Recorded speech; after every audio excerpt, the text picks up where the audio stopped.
반갑습니다. 역사의 맨얼굴입니다. 어머니들 혹시 며느리 보셨습니까? 아니면 앞으로 보실 예정이신가요? 우리가 흔히 하는 말 중에 딸 같은 며느리라는 말이 있죠. 하지만 솔직히 가슴에 손을 얹고 한번 여쭤보겠습니다. 며느리가 정말 딸 같던가요? 내 아들 뺏어간 것 같고 하는 짓마다 내 성에 안 차고 때로는 저걸 확 그냥 내쫓고 싶다. 이런 생각 드신 적 단 한 번도 없으십니까? 오늘 들려드릴 이야기는 조선 역사상 가장 기가 셌던 시어머니 그리고 가장 참혹했던 고부 갈등의 주인공 인수대비 이야기입니다. 그녀는 자신이 옳다고 믿었습니다. 가문의 법도를 지키기 위해 내 아들을 훌륭한 왕으로 만들기 위해 며느리를 가르쳤고 혼냈고 결국은 죽였습니다. 사약을 내려 며느리의 피를 토하게 만들었죠. 그녀의 승리 같았을까요? 천만에요. 그 피해 대가는 정확히 20년 뒤 자신의 금쪽 같은 손자에게 끔찍한 폐륜으로 되돌아옵니다. 할머니가 우리 엄마 죽였잖아 하며 달려드는 손자 앞에서 천하의 인수대비는 어떤 표정을 지었을까요? 오늘 이 영상을 끝까지 보신다면 며느리와의 관계 그리고 자식 농사에 대해 등골이 서늘한 깨달음을 얻게 되실 겁니다. 피 튀기는 조선왕실의 막장 드라마 그 맨얼굴을 지금 벗겨봅니다. 아직 구독 안 누르셨나요? 구독을 눌러주시면 다음 회를 창작하는데 큰 힘이 됩니다. 감사합니다. 인수대비 한마디로 알파걸이었습니다. 보통 조선시대 여인들은 글 좀 읽는다 해도 소학 정도 떼면 다행이었는데 인수대비는 달랐습니다. 사서 삼경을 줄줄 깨고 정치 감각은 웬만한 정승들 뺨을 후려쳤습니다. 남편인 의경세자가 일찍 죽고 과부가 되었을 때 그녀는 무너지지 않았습니다. 오히려 눈을 번뜩였죠. 내 아들을 반드시 왕으로 만들겠다. 그 집념 덕분에 차남이었던 자을상군, 즉 성종을 왕위에 올립니다. 킹메이커가 된 거죠. 자, 이렇게 똑똑하고 능력 있는 시어머니, 며느리 입장에선 어떨까요? 지옥입니다. 숨 쉴 구멍이 없는 겁니다. 인수대비는 며느리들에게 그냥 잔소리를 하는 수준이 아니었습니다. 아예 교과서를 직접 집필했습니다. 그 유명한 내운입니다. 내용을 보면 기가 막힙니다. 아내가 남편을 섬기는 건 하늘을 섬기는 것과 같다. 며느리는 시부모 말에 토를 달면 안 된다. 이걸 책으로 써서 며느리들한테 달달 외우게 시킨 겁니다. 시청자 여러분, 생각해보세요. 시어머니가 서울대 나온 박사님인데 매일 아침마다 며느리 불러놓고 논문 검사하듯이 살림 검사하고 애들 교육 검사한다고 생각해보십시오. 며느리들이 살 수가 있겠습니까? 하지만 여기까지는 괜찮습니다. 그냥 깐깐한 시어머니 정도니까요. 진짜 비극은 그녀의 기준에 절대 맞출 수 없었던 한 며느리. 바로 패비 윤씨가 등장하면서 시작됩니다. 성종의 사랑을 독차지했던 후궁 숙이 윤씨, 그녀가 왕비가 됩니다. 처음에 인수대비는 윤씨를 예뻐했습니다. 검소하고 싹싹했거든요. 그런데 왕비가 되고 나서 문제가 터집니다. 남편인 성종이 여자를 너무 좋아했거든요. 후궁들을 줄줄이 들이니 윤씨 눈이 뒤집힌 겁니다. 여기에 인수대비의 잣대가 들어옵니다. 왕비란 모름지기 투기하지 말아야 한다. 남편이 첩을 100명을 들이든 1000명을 들이든 웃으며 이불을 깔아주는 게 왕비의 도리다. 여러분, 이게 말이 됩니까? 여자가 부처입니까? 남편이 딴 여자 방에 들어가는데 웃어줄 여자가 세상에 어디 있습니까? 그런데 인수대비는 그걸 강요했습니다. 왜? 자기는 그렇게 참고 살았으니까. 나도 참았는데 내가 감히?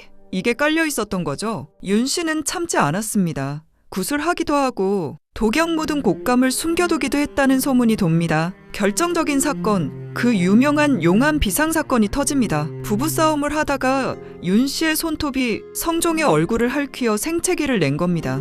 왕의 얼굴, 옥체에 피를 냈다? 이건 역모입니다. 인수대비는 기다렸다는 듯이 폭발합니다. 저런 독한 년을 며느리로 둘 수 없다. 당장 폐위시켜라. 신하들이 말렸습니다. 그래도 원자 연산군의 어머니 아닙니까? 쫓아내면 나중에 원자가 왕이 됐을 때 어쩌시려고 그럽니까? 하지만 인수대비 눈 하나 깜짝 안 합니다. 그녀에게 중요한 건 내 아들 성종의 안위와 왕실의 법도뿐이었습니다. 손자의 미래?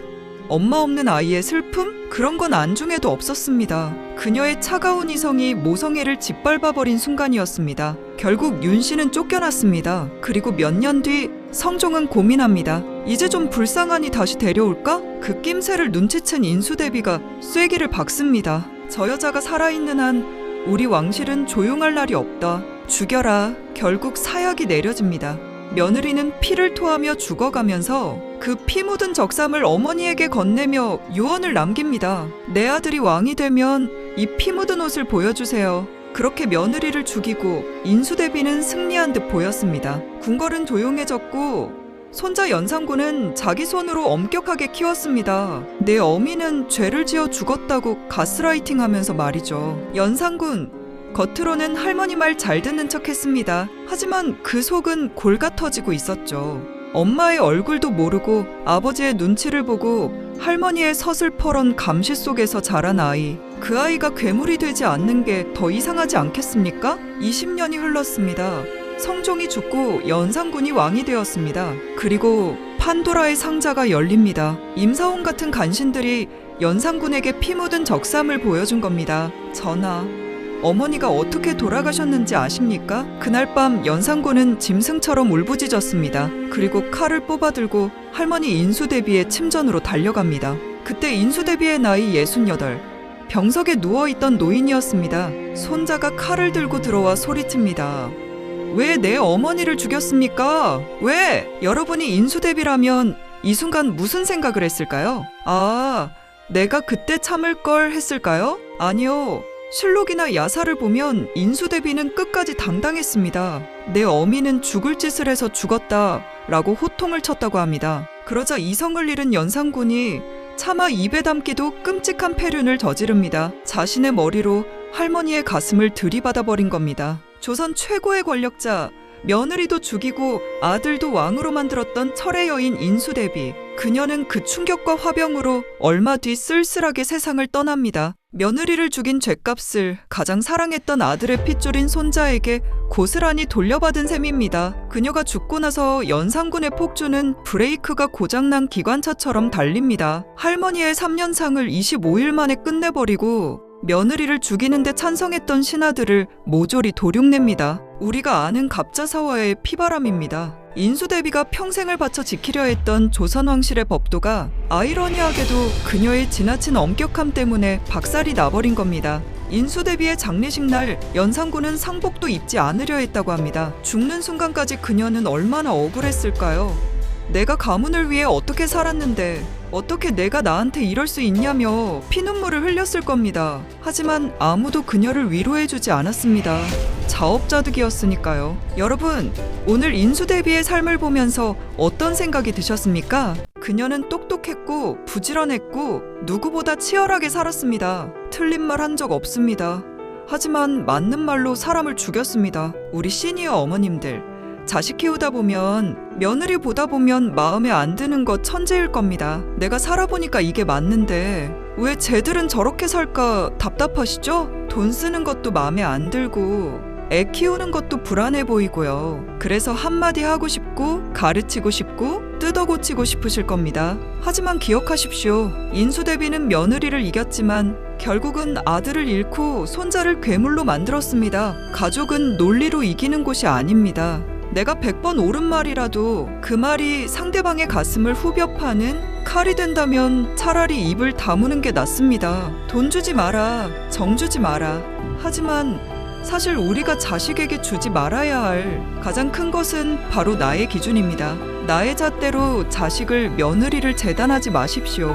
그들이 좀 부족해 보여도 그들의 방식대로 살게 놔두는 것, 어쩌면 그게 며느리에게 사약을 내리지 않고 내 노후를 지키는 유일한 길일지도 모릅니다. 오늘 저녁엔 며느리나 자식에게 너희들 참 열심히 산다, 고맙다, 따뜻한 문자 한 통 보내보시는 건 어떨까요? 그 따뜻함이 20년 뒤 여러분을 지켜줄 방패가 될 것입니다. 역사의 맨얼굴. 오늘 이야기는 여기까지입니다. 여러분의 지혜로운 노후를 응원합니다. 내용이 가슴에 와닿으셨다면 구독과 좋아요 부탁드립니다. 감사합니다.